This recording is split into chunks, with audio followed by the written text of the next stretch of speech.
আব্দুল আজিজ এই প্রশ্নটি করেছেন গোপীবাগ থেকে। মোহতারাম, প্রায় দেখি যে আমার স্ত্রী আমার পকেট থেকে না বলে টাকা বের করে নেয়, এবং স্ত্রীকে আমি বললাম যে স্বামীর পকেট থেকে এভাবে টাকা নেওয়া জায়েজ আছে কিনা। স্ত্রী আমার ফতোয়া দিছে যে কিপটা জামাইয়ের পকেট থেকে এভাবে জোর করে বা চুপে চাপে টাকা নিলে গুনাহ হয় না, এটা নাকি কোনো হুজুর বলছে। তো উনি এই প্রশ্নটা বলছে যে হুজুর, আপনার ওয়াজ আমি শুনি, লেকচার শুনি, প্লিজ আপনি দালিলিক আলোচনা করে আমাকে সমাধান দেবেন। আচ্ছা, আপনি দালিলিক আলোচনা চেয়েছেন, সুতরাং কিছু দলিল তো দিতেই হয়। তার আগে কুরআনুল কারীম কি বলছে? আমাদের কিছু স্বামী আছে যারা স্ত্রীদের হক পরিপূর্ণভাবে আদায় করে। স্ত্রীর মৌলিক কিছু অধিকার রয়েছে, যেমন সে থাকবে কোথায়, খাবে কোথায়, সে পোশাক আশাক পাচ্ছে কিনা, তার চিকিৎসার ব্যবস্থা হচ্ছে কিনা, এই সমস্ত জিনিসগুলো একজন স্বামী হিসেবে আপনার সাধ্য অনুযায়ী স্ত্রীর এই মৌলিক অধিকারগুলো আদায় করা এটা আপনার উপরে আবশ্যক। কে বলেছেন? সূরা বাকারা আল্লাহ সুবহানাহু ওয়া তাআলা বলছেন, ওয়া আলাল মাউলুদি লাহু রিজকুহুন্না ওয়া কিসওয়াতুহুন্না বিল মারুফ ওয়া কিসওয়াতুহুন্না বিল মারুফ। আপনি যখন বিয়ে করছেন, আপনার বউয়ের ভরণ পোষণের দায়িত্ব তার বাপের উপরে না, কিন্তু এখন আপনার উপরে। অভিভাবকত্ব ট্রান্সফার হয়ে যাবে। আপনি বিয়ে করেছেন, আপনার বিয়ের পরে ওই মেয়ের অভিভাবকত্ব এখন আপনার উপরে। তা সে খাবে কি, সে থাকবে কোথায়, সে কি পড়বে, তার চিকিৎসা, এগুলো সম্পূর্ণ দায়িত্ব আপনার। কিছু স্বামী আছে এই সমস্ত জিনিসগুলো ফলো করে, আর কিছু স্বামী আছে যারা বিয়ের লাগে অস্থির, কিন্তু স্ত্রী একটা হকও ঠিক মতো আদায় করে না। স্ত্রী যদি বলে সাবান আইনো, সাবান আনে না। স্ত্রী যদি বলে সাবান গুঁড়ো আইনো, সেটাও আনে না। স্ত্রী যদি বলে আজকে আমার ভাত খাইতে ভালো লাগছে না, দুইটা রুটি নিয়ে আসো, এটাও নিয়ে আসে না। এমন চিপা কিছু কৃপণ আছে, এই কৃপণগুলো স্ত্রীর কোনো হক আদায় করে না, বরঞ্চ সবসময় চিন্তা করে যে বউয়ের বাপের বাড়ি থেকে কিছু আদায় করা যায় কিনা।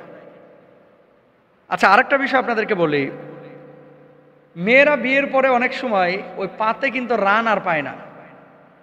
মানে শ্বশুর বাড়ি যাওয়ার পরে শাশুড়ি যদি তরকারি তুলে দেয়, রানটা কিন্তু হয় ছেলের লেগে রাখে অথবা পুরুষ কোনো মানুষের জন্য রাখে। বৌমার জন্য কিন্তু মুরগির রান অনেক সময় অনেক শাশুড়ি রাখেন না। এটা করবেন না। কোনো বৌমা যদি বুঝে যে আমার শাশুড়ি পার্সেন্টেজ করছে বা আমাকে মূল্যায়ন করছে না, এবং কোনো শাশুড়িও যদি বুঝে যে আমার বৌমা আমাকে যথাযথ মূল্যায়ন করতেছে না, সেখানে কিন্তু স্রোত অন্যদিকে বয়ে যাবে এবং বিশৃঙ্খলা তৈরি হবে। তো স্বামী যদি কিপটা হয় তাহলে কি করবেন? রাসূল আকরাম সাল্লাল্লাহু আলাইহি ওয়াসাল্লামের কাছে প্রশ্ন করা হয়েছিল। হাদিসটি আম্মাজান আয়েশা সিদ্দিকা রাদিয়াল্লাহু তাআলা আনহা থেকে বর্ণিত। তিনি কি বলছেন? আন আয়েশা ক্বালাত দাখালাত হিন্দু বিনতু উতবাহ আচ্ছা, আন আয়েশা রাদিয়াল্লাহু তাআলা আনহা ক্বালাত দাখালাত হিন্দুন বিনতু উতবাহ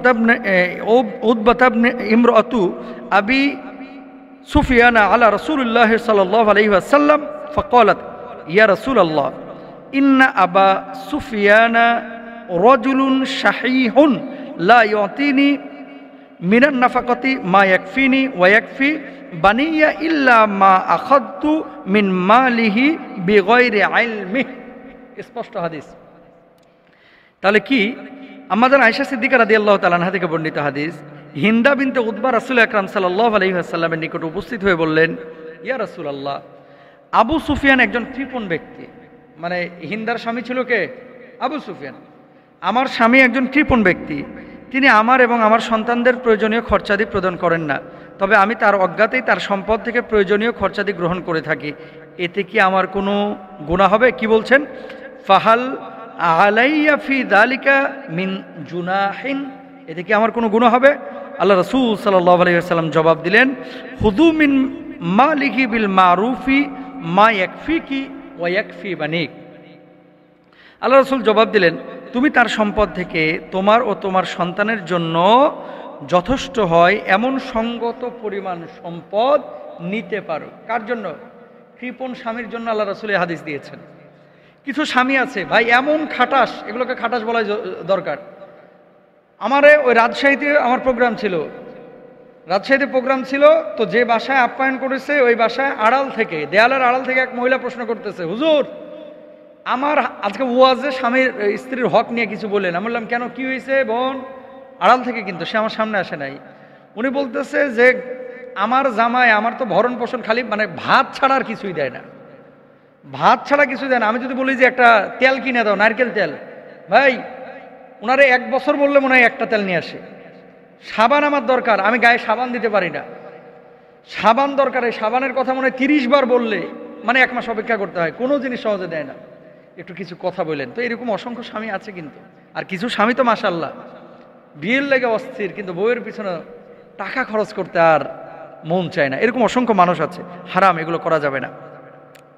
আয়েশা রাদিয়াল্লাহু তাআলা আনহা থেকে বর্ণিত, মুআবিয়া রাদিয়াল্লাহু তাআলা আনহুর মা হিন্দা রাসূল আকরাম সাল্লাল্লাহু আলাইহি ওয়াসাল্লামকে বলেন, আবু সুফিয়ান একজন কৃপণ ব্যক্তি, এমত অবস্থায় আমি যদি তার মাল থেকে গোপনে কিছু গ্রহণ করি তাতে কি আমার গুনাহ হবে? তিনি বললেন, তুমি তোমার সন্তানদের প্রয়োজন অনুসারে যথাযথভাবে গ্রহণ করতে পারো। এখানে একটা বিষয় শেখার আছে।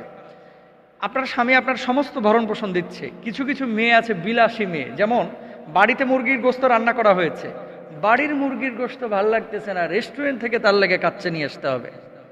এগুলো অপচয় আছে না? অনলাইনে অর্ডার করে দিয়েছে, তার ড্রেস আছে প্রায় 15টা, অনলাইনে অর্ডার করে দিয়ে জামাইয়ের ওপর টর্চার করতেছে যে টাকা দিতে হবে। দিবা না কেন? অর্ডার করেছে। বিলাসী যে পণ্যগুলো আছে, এখন আপনি বিলাসী পণ্য চাচ্ছেন যে আজকে আপনি রেস্টুরেন্টে খাওয়াইতে হবে, আজকে আপনাকে অমুক ব্র্যান্ডের খাবার এনে দিতে হবে, অমুক ব্র্যান্ডের আপনার এই পোশাক আশাক এনে দিতে হবে, আপনার মৌলিক অধিকার পূরণ করতেছে, তারপরেও আপনি এই বিলাসিতার জন্য স্বামীর পকেট মারবেন, হারাম।